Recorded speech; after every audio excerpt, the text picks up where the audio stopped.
Ladies and gentlemen, there's no shortage of GTX 1070 graphics cards, all vying for their own slice of the marketplace. My name is Paul and I'll be taking you through our review of ZOTAC's GTX 1070 AMP Extreme Edition, which ZOTAC offered us for review and has since gone back to the company. As name implies, it's a premium GPU sporting a heavily overclocked GTX 1070 core, complete with ZOTAC's custom cooler and various lighting options, along with a lot more. The basic GP102 layout of the AMP is identical from what you'd expect from other 1070 offerings, with 1920 CUDA cores, 64 ROPs, 120 TMUs and 8GB of GDDR5 memory. And what differs here is the sheer clock speed that the part runs at, with boost clocks advertised to be 1835 MHz, a match higher in practice, and over 260 GB per second of memory bandwidth, thanks to the RAM running at over 8200 MHz.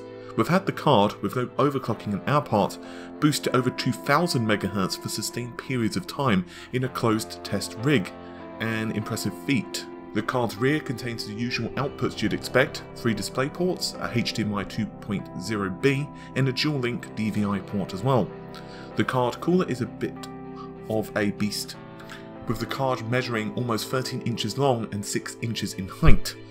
The top of the card asks you to sacrifice 2x8 power PCIe power connectors.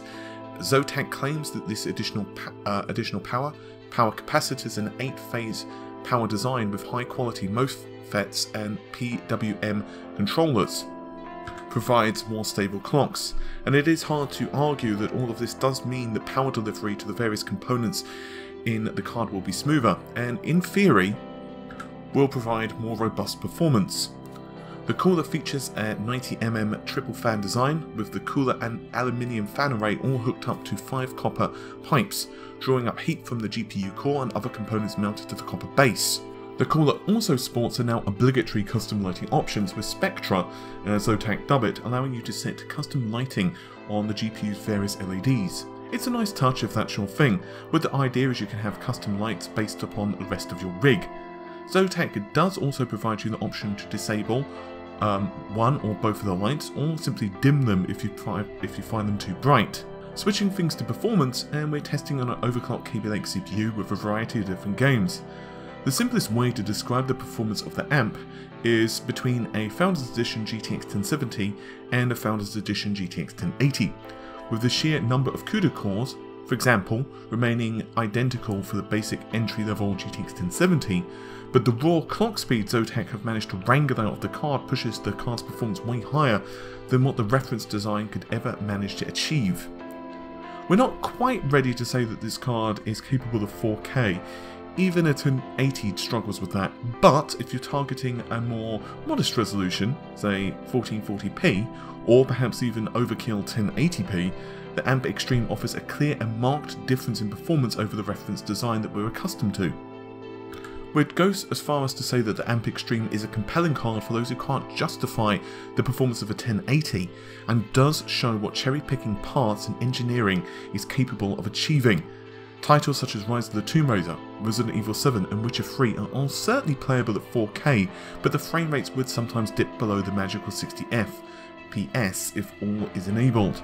We believe 1440p is an excellent usage scenario for this card, with enough grunt left over to push even a little downsampling or perhaps higher levels of anti-aliasing if you desire. It's worth noting that as the card pumps out these frame rates, even under heavy workloads, we've noticed virtually silent operation, with the fans only spinning up slightly after extended periods of heavy gaming usage. Honestly, if you're playing with game sound on, you'll be hard pressed to hear the fans over the rest of your rig, even if your rig is pretty silent. Perhaps the only issue with the card is overclocking, given how Pascal's GPU Boost 3 works and ZOTAC's card already extremely aggressive with clock management. Clock tweaking is just limited. With that in mind, playing around with the various power limits and clock settings of the card provided us only very modest boosts in actual numbers. While Silicon Lottery results should vary for individual cases, we suspect that a great many AMP owners might just be better to slightly tweak the power limits and just leave it there. Since Pascal has been out for some time now, we don't want to dedicate too much of the video discussing its features, but for those who are not familiar, NVIDIA have heavily reworked their architecture to change the GPU to run at a significantly higher clock speed. and also combine that with numerous changes and efficiencies in the graphics pipeline compared to the previous architecture, Maxwell. NVIDIA have also added Shadowplay, GeForce Experience and Ansel to the arsenal of gamers. Shadowplay allows the capture of game footage using the GPU's own video encoder to minimise the performance hit on the system's CPU. GeForce Experience aims to automatically select in-game quality settings and download drivers should you desire. And Ansel is a newer piece of technology, allowing you to take ultra high-resolution in-game photos with free camera movement, although it's not currently supported with many games at the moment, apart from a few high-profile releases. So, what's our overall thoughts and impressions of ZOTAC's GTX 1070 AMP Extreme Edition? Pretty damn positive. The card gleefully outperforms a reference design 1070, sitting just short of the halfway house between it and its big 1080 brother. The only negative for this card is it's a more expensive entry into the 1070 market, which might dissuade you if you're on a tight budget and upgrading. With that said, if noise, lighting customizations and some of the best performance you can wrangle out of a 1070 core are a concern, then we have no qualms whatsoever recommending this card. With all of that said, hopefully you've enjoyed the video. Take care of yourselves. Bye for now.